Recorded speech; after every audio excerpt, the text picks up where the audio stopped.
नमस्कार किसान साथियों, मैं प्रेम सिंह चारण राजस्थान के चित्तौड़गढ़ जिले से आप देख रहे हैं फार्मर द जर्नलिस्ट। किसान साथियों, आज मैं बताऊंगा कि हमारे यहाँ किसान जब मक्के की कटाई कर लेते हैं, मक्के को निकाल लेते हैं तथा उसके बाद मक्का या कोई सी भी फसल हो, उसको निकालने के बाद जो खेत खाली हो जाते हैं उन खेत में खरपतवार बहुत सारे रह जाते हैं। और जब अगली फसल लगाते हैं तो अगर खेत में खरपतवार होंगे तो वो फसल को बहुत ज़्यादा नुकसान पहुँचाते हैं। तो इस वीडियो में मैं आपको बताऊँगा कि हमारे यहाँ के किसान किस तरह उस खरपतवार से निजात पाते हैं तथा उस खरपतवार को हटा के फिर फसल लगाते हैं।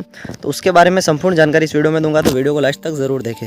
किसान साथियों, हमारे यहाँ मक्का, उड़द, सोयाबीन सभी के खेत खाली हो चुके हैं। सोयाबीन निकाल ली है, मक्का भी निकाल ली है और घर पर ले गए हैं। अब खेत खाली हो चुके हैं। अब किसानों को कुछ समय बाद गेहूं की फसल और सरसों की फसल लगानी है। तो अभी खेत में ये देख सकते हैं आप, खरपतवार बहुत रह गया है। और इस खरपतवार में अगर हम फसल लगाएंगे तो फसल लगाने से क्या होगा कि खरपतवार ज्यादा उगेंगे तो फसल अच्छी नहीं होगी आगे वाली। इसलिए हमारे यहाँ किसान साथी क्या करते हैं कि एक उपाय करते हैं जिसमें पशुओं को भी फायदा हो जाती है और किसानों को खेती में भी फायदा हो जाता है। किसान क्या करते हैं कि जब खेत खाली हो जाते हैं तो अपने जो पशु होते हैं, जो घर पर होते हैं, उनको खेत में लाकर इस तरह बांध देते हैं। लंबी रस्सी रखते हैं, लंबी रस्सी के सारे पशुओं को यहाँ बांध देते हैं पूरे दिन के लिए। इस तरह पशुओं को बांधने से क्या होता है कि पशु यहाँ चरते रहते हैं तो सारा खरपतवार जो भी घास फूस होगी उसको खा जाएंगे। तो जिससे पशु का आहार भी हो जाएगा, पशु को हरा चारा भी मिल जाएगा, पशु हष्ट पुष्ट भी हो जाएंगे, पशुओं में दूध भी बढ़ेगा। तो इससे क्या होगा कि खेत में जो खरपतवार होगा वो नष्ट हो जाएगा। खरपतवार नष्ट हो जाएगा तो अगली फसल अच्छी होगी और अगली फसल के लिए न्यूट्रिएंट्स ये खरपतवार नहीं पाएंगे, न्यूट्रिएंट्स ये खरपतवार नहीं ले पाएंगे।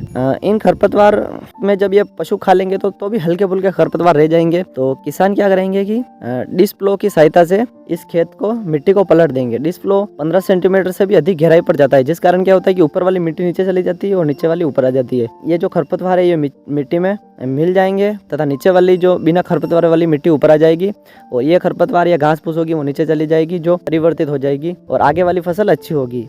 तो इस तरह हमारे किसान खरपतवारों का नियंत्रण करते हैं तथा अगली फसल में इनका जो असर आता है या प्रभाव आता है उसको रोकने का प्रयास करते हैं और फसल को अच्छी तरह से लेते हैं। अगर ये खरपतवार अगली फसल में आ गए तो अगली फसल को नहीं होने देंगे, होगी तो भी बहुत कम उत्पादन होगा। इसलिए आप जब भी अगर आपके खेत खाली हो जाए तो इस तरह आप पशुओं को बांधकर या फिर चारे की कटाई करके और डिस्क फ्लो की सहायता से खेत की मिट्टी की पलटी देकर फिर ही अगली फसल लगाए तो ही आपको अच्छा मुनाफा मिलेगा, ज्यादा उत्पादन होगा। किसान साथियों, अगर जानकारी अच्छी लगी हो तो वीडियो को लाइक करें, चैनल को सब्सक्राइब करें तथा बेल आइकन को ऑन कर दे ताकि आपको खेती से संबंधित ऐसी महत्वपूर्ण जानकारी प्राप्त होती रहे।